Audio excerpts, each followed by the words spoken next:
Repetitive motion strain.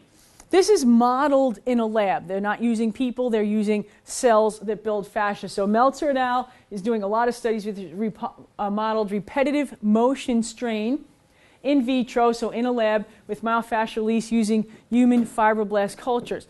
And they submitted these cultures to different levels of strain. 3 groups, 8 hours of repetitive motion strain alone, myofascial release for 60 seconds.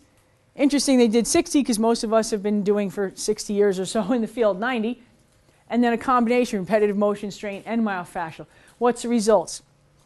Due to strain, there's immediate change in the cell shape and structure, morphological changes that can be noted as a result of repetitive strain. What are those changes? Increased apoptosis rates. What does that mean? They die sooner. How do you know? Because there's certain chemicals produced by cells that are being strained repetitively in response to that trauma. FAK, focal adhesion kinase. That's a chemical related to, remember we said things stick together? Collagen cross-links. FAK. DAPK, this sounds nasty, death-associated protein kinase signaling. Cells are dying sooner when they're subjected to repetitive strain. Guess what? This was not seen in the group that had myofascial release, and even more interesting, not seen in the group that had repetitive strain, but was also treated with myofascial release for a mere 60 seconds.